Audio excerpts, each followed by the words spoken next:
Good evening and welcome to the Velocity of Now with me, your host, Thomas Sheridan, on the Reality Bytes radio network. That's Reality Bytes with a BY radio.com with Paula and Neil at the controls, and thanks to everyone else like Anne and all the other people behind the show and all the other stations for hosting this program, which I know you're enjoying and I'm enjoying very much as we continue this saunter into the ancient past to try and understand if there are any gems or pearls of wisdom within there that can guide us through the present future. You know what I always say, mythology is not a myth. Mythology is the most real thing of all. It's just that it's been sold the wrong way. Well, except for people like Carl Jung and Joseph Campbell, but mythology is the true story of how we really are, told in allegory. But sometimes mythology is actually real or partially real, and that's what tonight's show is going to be about. We're going to be talking about Merlin. Yes, Merlin of King Arthur fame. Before then, I want to give some details. My website is thomassheridanarts.com. All the shows are recorded and uploaded onto my YouTube channel, which is Thomas Sheridan Arts, and I'd be very, very grateful if you could subscribe there and share those videos. And if you want to help me out, you can buy a book. There's a tab at thomassheridanarts.com, and you can also get links through there to all my blogs and my artwork and everything else. And the current blog that I've started, which I'm enjoying very much, called The Triskel and the Dragon, which deals with the subjects we've been talking about both tonight and on the show in recent weeks and months, and hopefully for the foreseeable future, because this is an important topic. I'm enjoying it very much, and I hope you are too. Today on The Triskel and the Dragon blog, I posted an article about St. Patrick.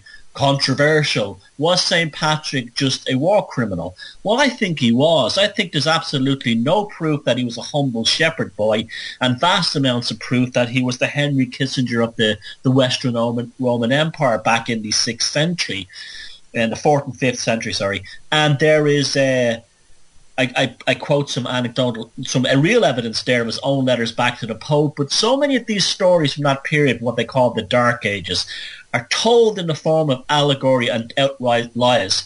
Now, we cannot believe for a second that St. Patrick took down the command and centralized power structure of Tara by just lighting a silly fire on Beltane. He obviously had military backing and people on his side, because literally a cold nation does not surrender to one guy with magic fire. I will post the link to that article which I've written today below this this recording of the show on the YouTube channel Thomas Sheridan Arts, and please check that out, because this is important stuff. Because we always hear about how the indigenous this and that of the rest of the world, the indigenous tribes of Africa, the indigenous tribes of Asia, of North America. Well, we forget that we have had our indigenous tribes in Europe wiped out as well. And while people are worried about the Bushmen and the shaman and all this around the world, they forget that we had that stolen from us too. We were the first line of attack by the Roman Empire, and hopefully by having this narrative and starting to re-examine our history, and I see it happening around me all the time, maybe this could be the fight back. We've waited almost 2,000 years, at least 1,500 years, to get to this point, but history is changing fast, and people are waking up fast. Now, big-time religion is collapsing in Europe and in North America, and most of the English-speaking and, shall we say, the first world, as they used to call it. Now, the vacuum is rapidly being filled by two things: the atheism of Richard Dawkins, that type of like mythbusters, like infantile. Did I say racism? Sorry, I meant atheism, and also the maybe that was a Freudian slip, and also the New Age movement. The people who are interested in heathen and tribal subjects, and I'm not just talking about like pagans and heathens in Europe. I'm talking about people who Native American, Indian, Australian Aborigines, African, and so on. your job, and even people who are from pre-Islamic, Middle Eastern parts of the world, we can jump in and help fill the vacuum. It's important. We can fill this vacuum with returning back in a modern sense to our original spiritual traditions. What's wrong with that? I see no harm in it. In fact, I see a hell of a lot more good than the centralized Abrahamic structures that have been foisted upon us for the last 2,000 or so years in the West. It's time for, shall we say, a true restoration, an indigenous restoration, the return of the native, or to bring back the snakes. Now, Merlin, Merlin, Arthurian legend. This was a tricky one for me because I'm not a big fan of the whole Arthurian legend, because a lot of it is just basically, like the Grail mysteries of Europe, is essentially Christianity told through a different form. But at the same time, too, there's real truths to it. Now, I'm not going to get too tied up in King Arthur. My main focus tonight is Merlin. And Merlin is a tremendous subject. It's probably the only part of that story that in any way interests me. Mainly because, believe it or not, unlike King Arthur, we can pin down this man, this so-called wizard or magician, to a very specific time and place. He's not an allegory. He's like St. Patrick. He's someone we have real historical records of. And this makes it most interesting indeed. Now, before I talk about the two basic versions of Merlin, I want to read from this book called The Chronicles of the Celts by a guy called Ian Zaksek. I hope that pronounces his name. And it's just a simple introduction on the Arthurian link with the Celtic world. And Mr. Zaksek writes, "Of course, no story unified the various Celtic traditions as completely as that of King Arthur. Many authorities have cited elements in the early Irish sagas which are said to prefigure his exploits. Thus, Finn, that's Finn McCool, is seen as the early version of Arthur, while the story of Diarmid and Grania is supposed to have served as the model for the romance of Tristram and Isolde. Similarly, comparisons are made between the Siobhan Gelt and Merlin. And there is also the celebrated tale of the sorcerer steals a stone circle known as the Giant's Dance and used it to make Stonehenge. Another less slanderous version of the legend relates that Merlin entered the circle by moonlight and began to play his harp so sweetly that the stones came to life and danced across the Irish Sea of their own accord. The Arthurian sections on the Mabillon going are even more remarkable. How Coolwich won Olwen, probably the oldest tale of collections, we gain one of the earliest sightings of the hero.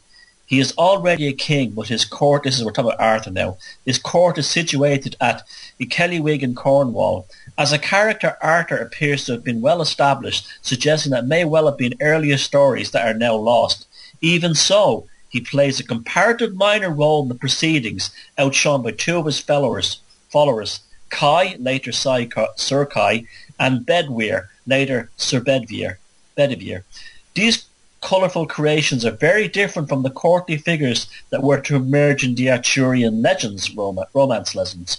In spirit, their strange gifts and supernatural prowess made them much closer to Cuchulainn and his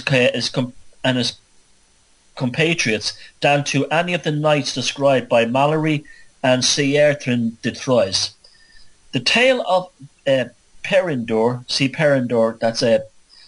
tale of Perindor is considerably later and certainly be classified as a romance.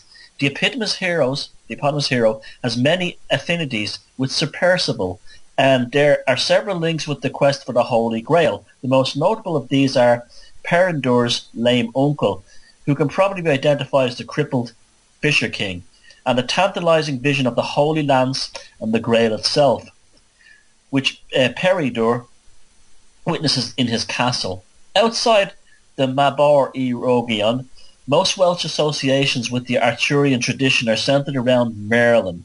According to legend, he was born in Carmarthen, meaning Caer Melodin, the early form of his name, which we'll talk about in a bit. And there's no accident that the modern movement was Easterfjord movement was launched there. Brittany also boasts a close association with the wizard. There, as Brittany is in northern France. There, Merlin is said to have fashioned the round table for Arthur, and there too, in the forest of Brokrinlande, he is said to have met the enchantress Vivian. Tradition tells us that there he remains to this day, held captive by her in her invisible prison. Now that's an interesting allegory. We're going to talk about that one as well. But there we are hearing one side of the Merlin myth. Now, the popularity of the Merlin story was really brought into universal understanding by Geoffrey of Marmont. Now, Geoffrey of Marmont, a couple of hundred years later, wrote in Latin the Arthurian tales and legends. Now, he did mix up and make a combination of various legends and stories around the time. But ultimately what he was creating was a political document. It was like the creation manifesto of the New England. See, England had basically been torn for up until that period, and much later, between the Saxons and the Romano-Britons. Now, the Romano-Britons, although they were Celtic like Arthur, their allegiances were essentially, by the time of what we're told of Arthur's time, was to Rome and to the Roman Church. This is a pivotal point of understanding in all this, in the sense that it did not associate being English with necessarily with being English, or should I say Celtic or Roman or Breton. It associated English with not being Saxon, i.e. not being Northern German and Danish and so on, that part of the world. The Geoffrey of Marmont's tales of Arthur were a solidification of this ideal that remained and possibly remains up until today, that somehow England is the descendant of the Roman Empire, and it was based on almost a neuroses that England and Britain had never recovered since the Romans left. In fact, this post-Roman Empire neuroses didn't only affect England, it affected far more than that. You look at the Renaissance or the Renaissance in Italy and throughout Europe in the 16th century. It wasn't called the Renaissance for nothing. They were literally trying to rejuvenate, revive and restore the Roman Empire as it had been at the time of Imperial Rome 1500 years and more prior to that. It was about bringing Rome back. And even the creation of the United States, you had neoclassical architecture, constant references by the founding fathers to Rome and to the classical world. And indeed, this is why the wealthy slave owners gave their slaves names like Cassius, Flavius, and names like that, because they literally saw themselves as Roman governors in Virginia and other states in the southern U.S., not only exclusively in the southern U.S., but even in parts of the north like Pennsylvania. Wherever they had slaves, they seemed to be obsessed with giving them Roman names, because again, for all their talk of a new republic, remember that word republic, it doesn't belong to anybody other than the Romans. They were obsessed with rejuvenating Rome in the New World. Hence why all the American buildings from Monticello to all the buildings, the buildings in Washington, D.C., all resemble classical architecture. And not just the United States, it was common all over Europe as well, and all over the world. So Geoffrey of Marmont's tales of Arthur served two functions. They were kind of a weaponized propaganda to create this creation myth of the Britons and the English, would you say, that was non-Saxon in origin, much to the, shall we say, the misfortune of the people of England. And secondly, to create this belief that there was a magical destiny behind the English. and behind the creation of Britain, and this magical destiny was the resurgence of Rome in England. Now, Geoffrey of Monmouth wrote these tales in Latin, and they instantly became a massive sensation because they're fantastic stories.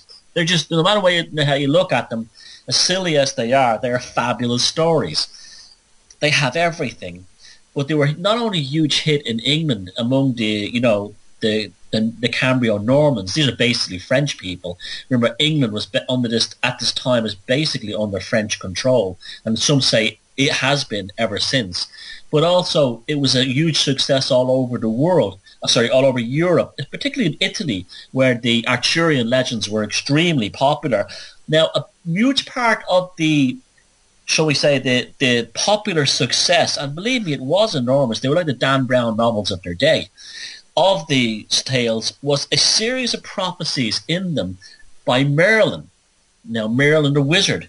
Now, Geoffrey of Monmouth had basically made him into a Nostradamus-type figure, but canny bastard that he was, what he did was he pre-wrote or pre-scripted prophecies from the future and wrote them back in time to make it look like Merlin had made these prophecies. It'd be like if somebody today decided now to write a book of Nostradamus and then go back and say Nostradamus predicted Hitler lost World War II, Nostradamus predicted that Kennedy was shot, blah, blah, blah, and so on. It was basically a scam, but people didn't care. They love prophecy. There's something about people, they love prophecy. And they ultimately built around the idea, again, that Rome would return. And that somehow, at the central part of this legend is the idea that Britain, Romano Britain, is a central part of this. An interesting tale that's written in the story by Geoffrey is one concerning the character Merlin. Now, Merlin, we're now talking about the mythical Merlin, not the real one. Remember, we're going to talk about the real one later. But there's some very interesting stories in there, including the origin of Merlin. Merlin was said to be half demon, and this is important before we go and look at the real Merlin. Merlin's mother was a wealthy woman who became a nun and went to a convent where she was impregnated by a succubus or an incubus, whichever is the male one, a demon, so she says. And Merlin was the spawn or the offspring of this union. Merlin was half demon. Now, why he wasn't executed for that is kind of, whether he existed or why it was never even suggested, was interesting because basically he was because of his noble stature, they only put poor people to the sword for these things. But anyway, because of this half demon status, he was essentially considered magical, and he had powers of prophecy, and he could see into the future and all these other things that's associated with the mythical Merlin. Now, one of them involved the tale regarding two dragons that were, as a child, there was a castle that was falling down in Wales, and he was brought to the castle initially to be sacrificed, I believe. They believe the blood of a young boy would actually help build the structure better. That's the roots of Freemasonry and so on. Remember and those of you who've seen my documentary on Prussian nobility, and I showed how the body of a baby, the corpse of a baby, was used to seal the treaty. There was these civilized people were still obsessed with putting blood of children and innocent people on their structures. That's what the roots of the Freemasonic origin of putting the oil and the fat on the end of the building. It was originally the fat of a young child, and now they put the fat of a goose or something on it. And the wine was actually their blood. So anyway, he was brought over for this murder ritual to protect the castle. While there, he said there were two dragons under the ground. One was a white dragon and one was a red dragon. which is interesting in itself because that's the colour of the English flag, the flag of England, not the Union flag, and that later on became that. And the one dragon represented the Saxons, and one dragon represented the Romano Britons, and the Romano Britons would prevail, but the Saxons would return. And this is what really happened in real life, and this was all again part of Geoffrey of Marmont backlogging, shall we say, real history onto the Merlin prophecy stories. And that's the Merlin story that has come down to us today. That's in popular understanding. That's the Merlin of that movie Excalibur that was made in the early 80s, the Merlin TV shows, all the other Arthurian stories we've been raised with as kids. And again, they're great stories, but they're not real. They're more or less propaganda to unify Britain, or safeguard the British consciousness at a time when it had a kind of identity crisis. Was it Anglo-Saxon? Was it Saxon? Was it Celtic? Was it Romano-Britain? And basically said to them, look, this is what you are. You're English, you're Britain, but you're in the context of a Christianized king. So it was ultimately a Christian legend. It was a Christian saga. You had the Knights of the Round Table were essentially apostles. Merlin was essentially John the Baptist, and so on. In fact, that's an interesting one as well, because it has been speculated by some scholars that Mer, in his name, Mer, comes from Mar, which is in Gaelic and Celtic and many languages. Mar is the sea, so the man of the sea. And that's something that's an interesting point as well. But the reason why Merlin what his name was Merlin was because the real character he's based on was someone called Midrin. And Midrin could not be directly translated into into Latin. That was the language of literature back then, because it would have meant literally the excremented one, or covered in excrement. But that may be a psyop in its own kind of interesting way too, to degrade what Midrin, the real Merlin, who we're going to talk about next, represented.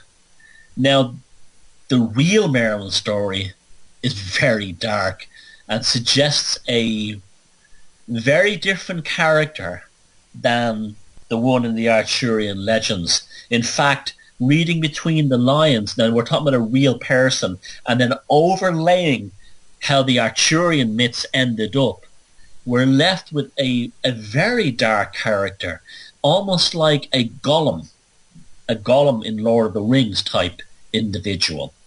Now, we can actually pin this down to a real individual.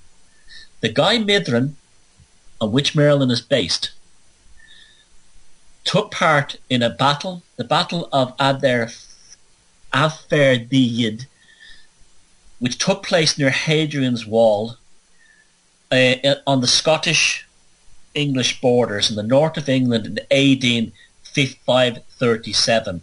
This is historical fact. This is not a made-up battle. This really took place, and the individuals mentioned in the Midrin story were there, including Midrin himself. The battle was a bloodbath and a catastrophe, and Midrin, who was on the losing side, essentially suffered from what we would call today post-traumatic stress trauma. He, just like troops coming back from the Middle East or coming back from Iran or Iraq these days, he went crazy at the sight of all his friends being killed, the bloodbath, and probably some of the things he did himself to individuals on the battlefield. He went basically insane. Now, what happened next is the interesting part. He withdrew from society and went to live in the dense, remote forest regions in southern Scotland, where he became a wild man. Again, think of him as a Gollum. He was disliked by his own people. He was an outcast from society. He was on the run from the Christian kings and from the Christian authorities, and he lived as basically this bushman. Dark Ages, wild man living in the forest. Now, this is a common story in many Celtic traditions of the wild man in the woods who becomes another kind of human being. I often wonder if this was the origin of Tolkien's the Ents, the shepherds of the forest in the Lord of the Rings, in his own stories. But he entered into the woods, and it said that he lived off the wild fruits of the woods and began to communicate with animals, trees, and nature. Now, this would suggest psychedelics to me. This would suggest this individual who's already in a deep state of psychic breakdown following the events of the Battle of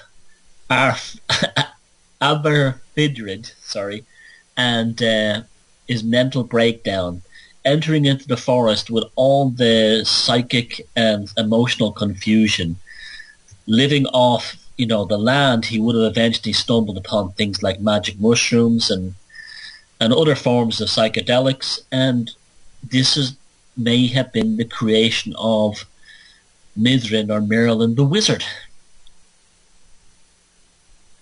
But he did exist, and he was a real character.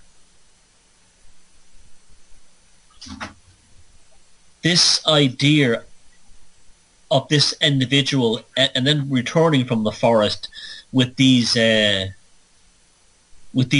what were seen as magical powers would have made him politically a very useful figure for two reasons. If he was someone of a higher standing and he came back from this state, if he could be either brought into the Christian court or converted to Christianity as a high-profile convert, politically he could be a very powerful weapon for the Romano-Britons. And I think that's what happened. I think this guy, this is where the darkness part comes in.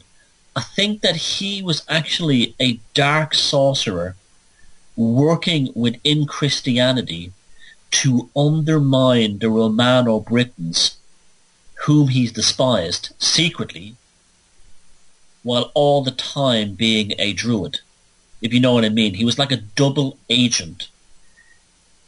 His access to the power structure in Britain that time, right up to royalty, would have allowed him to use his influence to control the power structure in a way that was unique to a holy man. Remember, they all had spiritual advisors, and the transition between paganism and Christianity literally didn't happen overnight. Even if there was conversions, there was, like in St. Patrick, when he was converting the wealthy pagan Irish, was doing it by bribing them.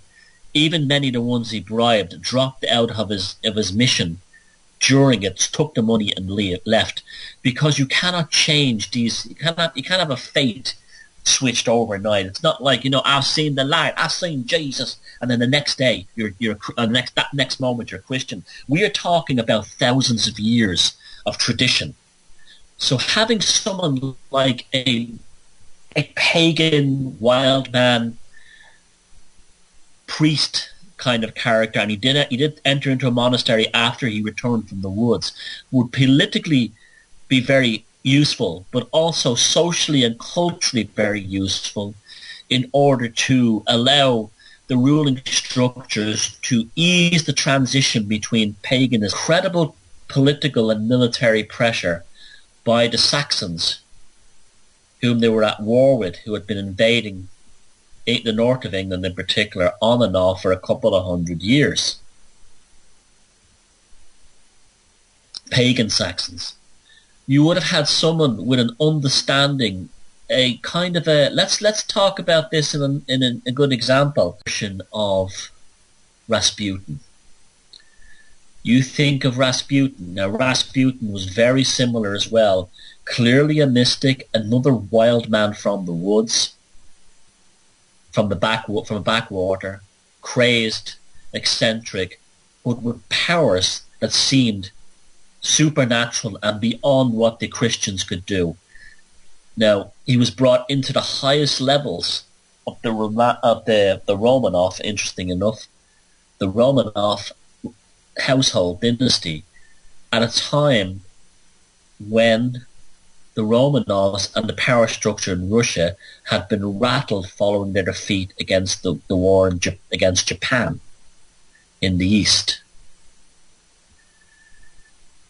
There was a psychic breakdown and a lack of psychic integration that this, amazingly, it always seems to happen, this individual comes along called Rasputin and glues the royal family back into a psychic structure to the point where both the Tsar and the Tsarina completely trust him.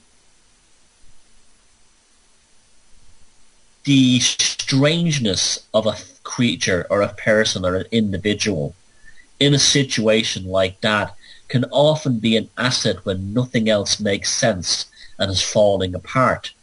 This is why people often join cults at the worst part of their life, when they've had a breakdown in a family, the death of a child.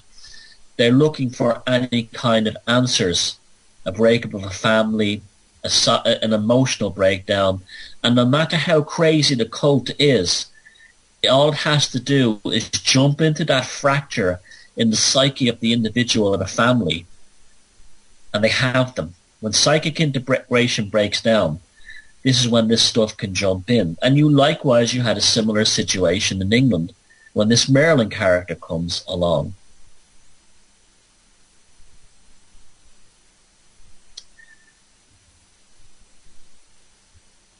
What this Merlin character seems to have done from my own study of him, and remember we're dealing with someone we have a lot of information on, this Mithrin character, is he was called the son of a devil and a servant of God.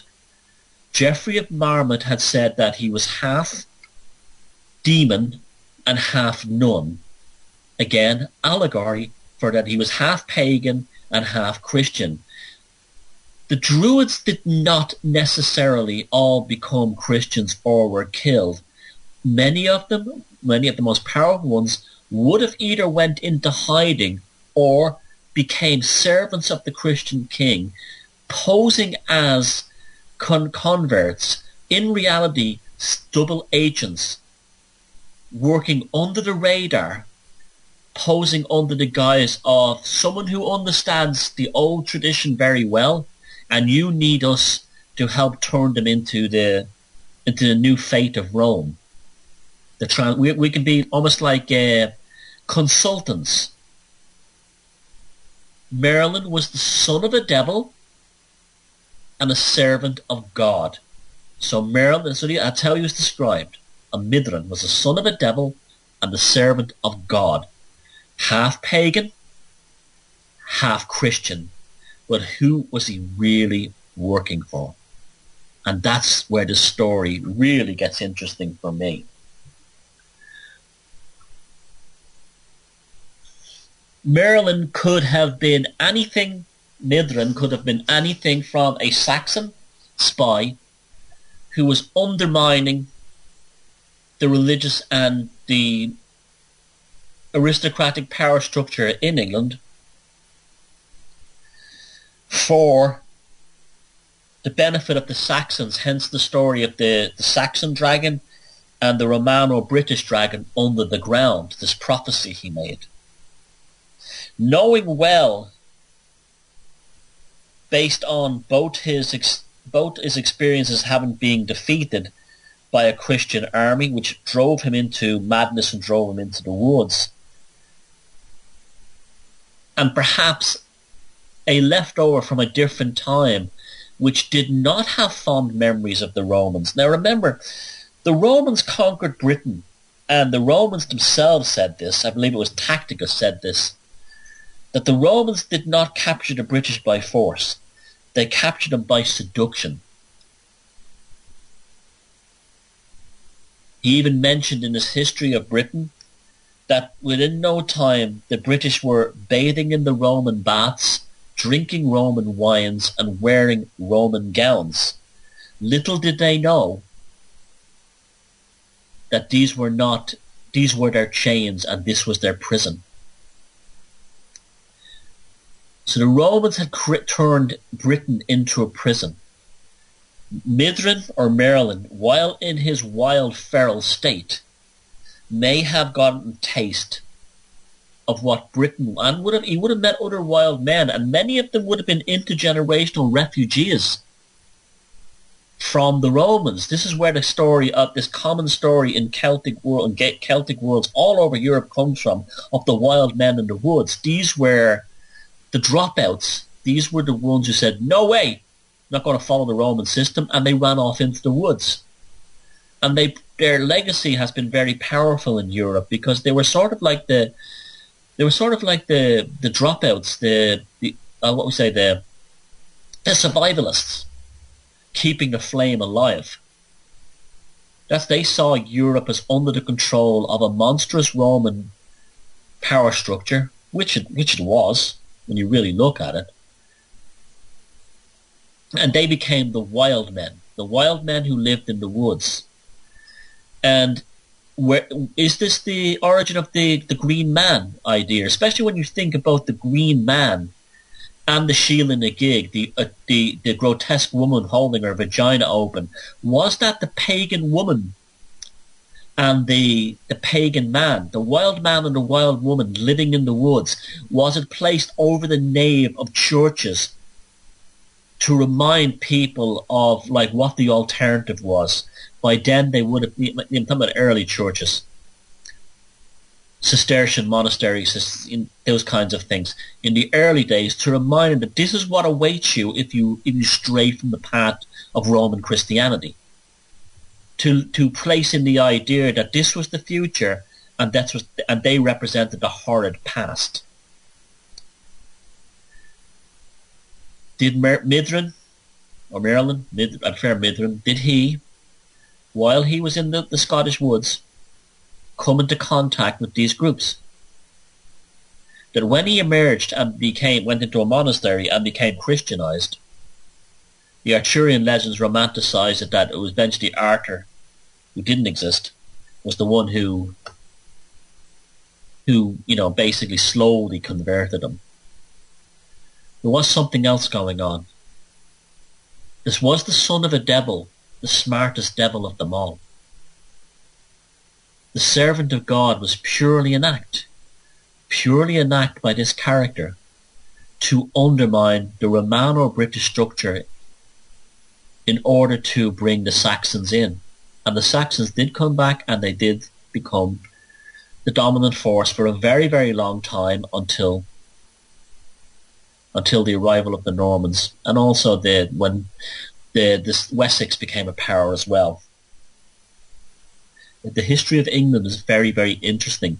The history of England in the Dark Ages is, up until the Norman invasion, is almost like a chessboard for the history of the world that was to follow. You had all these forces basically had been using the Isle to have this grand battle, almost like a battle of Armageddon. And this is how the people would have seen it. There was a great plague in the 5th century, and many people believed that this was the end of the world.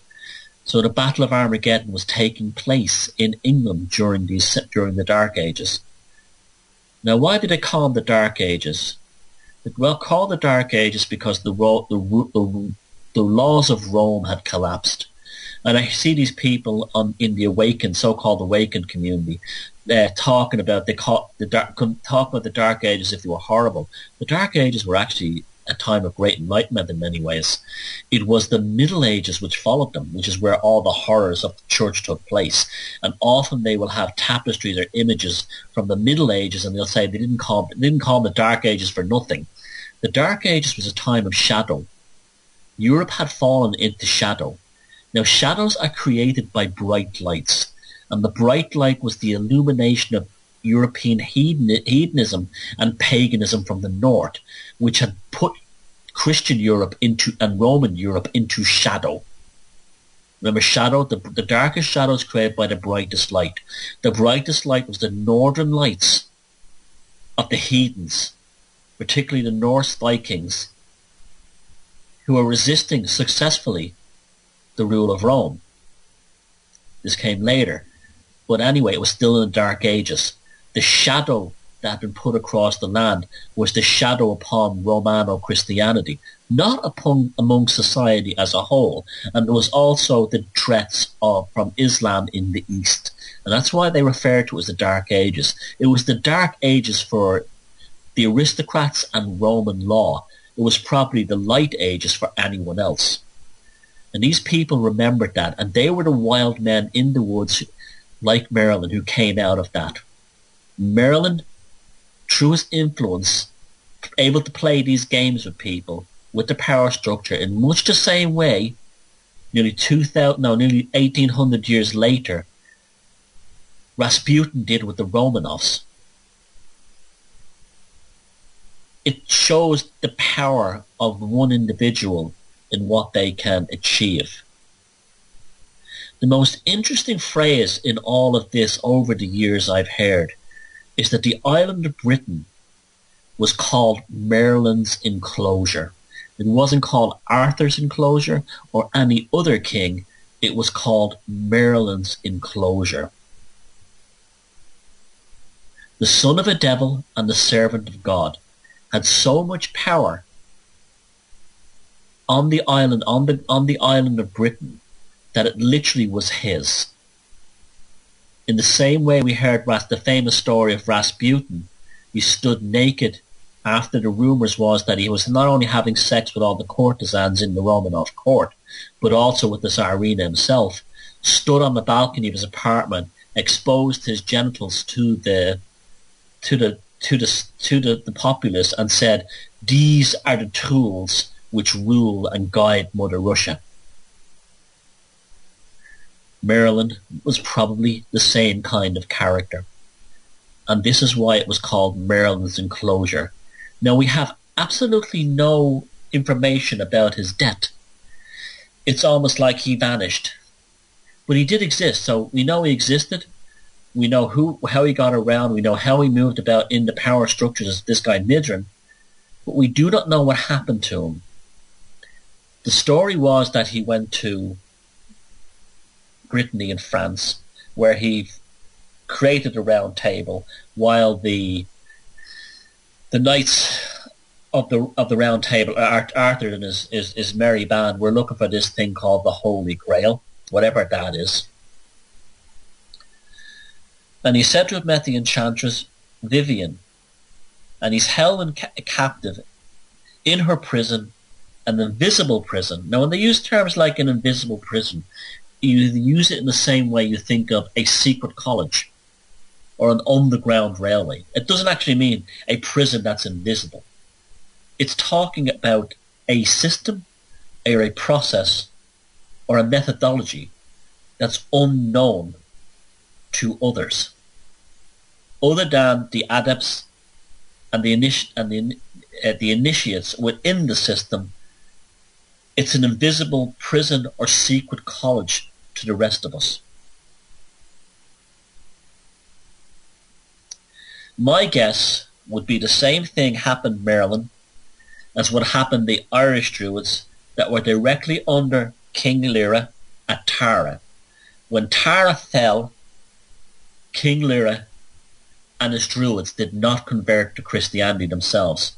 Very significant. What they did was left orders for the next king to convert to Christianity. In the same way, if you look in terms of the timelines, Merlin was before Arthur, and the next king was Arthur, and he converted to Christianity, or converted to, in whatever kings he was based upon, converted to Christianity. So you have this schism that happens. The arrival of Christianity on these islands.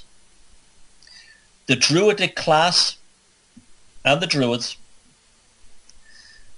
agreeing to allow the law of Rome to take over, as King Lear at Tara and Midrin, son of a devil and servant of a god did in Britain.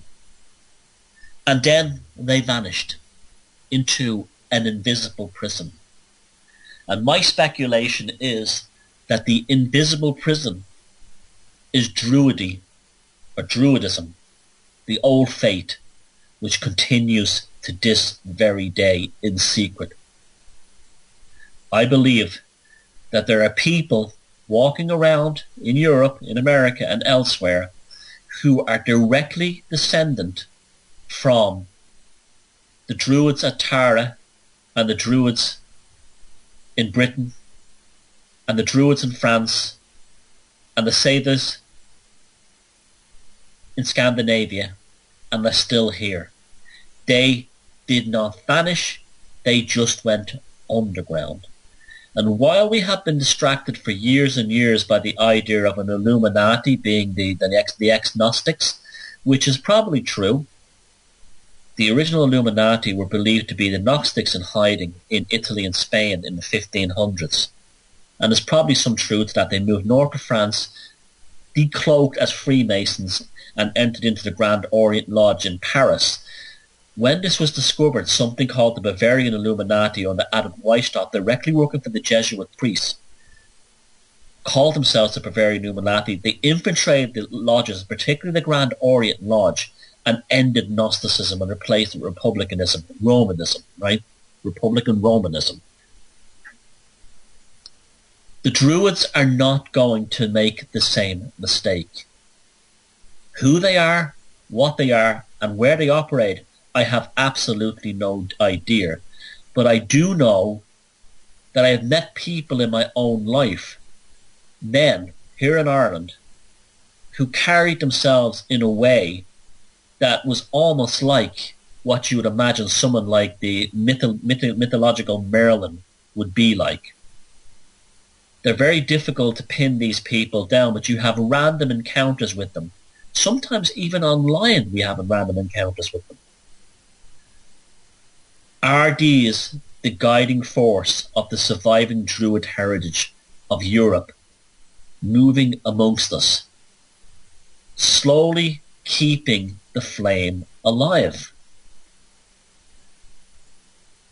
With all the success of Roman Christianity and all the Abrahamic religions, this flame of Druidism has never died out. For instance, was Tennyson, who brought the Arthurian legends to life in the Victorian period, and other people in the arts movement, such as the pre-Raphaelite painters, were they in fact Druids, or working through Druidism to keep this culture alive? Was the Gaelic League of Ireland, who in the late 1800s relaunched the Gaelic revival, very successfully I might add, were they the invisible prisoners?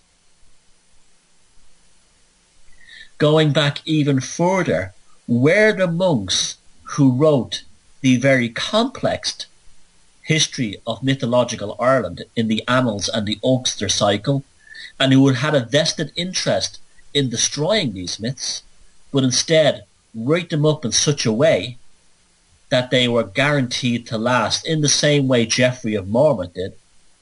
Were they also Druids working within the church, pretending to be archivists of the heathen ways, but in reality using the power and the archives of Rome to piggyback the old beliefs inside the church as historical and sociological portrayals of the heathens? Were they also sons of the devil and servants of God? Was the invisible prison, the church with them inside it, keeping the sacred fires of Tara and Stonehenge and Avebury and Carnac and all the other places in between burning as the ultimate psyop It will be the equivalent of one of us, say one of you guys out there who doesn't believe that vaccines are safe, getting into the AMA and deliberately writing down all the plausible theories of why people are against vaccines and trying to portray them as the reason why they should be mocked and ridiculed, but in reality writing down the history. This is true consciousness insurgency now, folks. Writing down the history and the story of the anti-vaccine movement in such a way that anyone with a bit of moxie or savvy can read these and say, hold on a second. Although this talks about these vaccine people, anti-vaccine people being crazy, I'm reading this here and they make plausible accounts. Because remember, the psychopaths in charge of any power structure are ultimately stupid in the sense that they do not get a full, shall we say, awareness of things. This is why cults are very easy to infiltrate. All you have to do is pretend to the cult leader that you really do believe that comets with aliens inside them that eat human flesh are coming, and the dumbass psychopathic cult leader will trust you. This is why they're so easy to infiltrate. Now, Roman Christianity being the biggest cult of all you have to do is be the son of a devil and the servant of God. You get in there and you say, I know all about these pagan ways. I know how disgusting, depraved, and their favourite term, unclean, these pagan creatures are. I would like, and my archivist friends and scribes would like, to document these pre-Christian, pagan, and unclean ways of the heathens as a warning to future generations. And then the psychopathic bishops and cardinals go, we give you permission, here's money, blah, blah, blah, blah. And then these invisible prisoners get to work. So when the psychopaths in charge of the church go, I read all about your Tuatha De Danann. Is that how you say it? Tuatha De Danann. These filthy Irish pagans and how they built stones to align them to the sun. I'm not putting down Italians. I'm just trying to do a Roman Pope here. I love Italians, so don't take it that way. So these dogs. Thank you for writing down this. This is great. This is great. Team music from The Godfather playing. Okay. And then the guy goes, thank you, your popeship. We're great. A great bunch of lads here in the Vatican. Here's the Irish Annals. Here's the Altar Cycle. Here is the, here's the Lindisfarne Chronicles. Here, have a go, have a read. Put them in your archives and make sure that many people read them. You know yourself, Father. So all these pagans, these pagans are exposed for what they are. I will read it and I will make you a saint. It's bleeding genius when you think about it, isn't it? And when I started this show and I said that by looking at mythology and looking at legend, there are lessons to be learned for us present day in consciousness insurgents going forward. I just gave you examples of how our ancestors, the people that were just like us, the freaks and the conspiranitas like us in the past, got around the control structure. Learn from this. Learn from this. Knowledge is absolute power. The retention of knowledge is vital.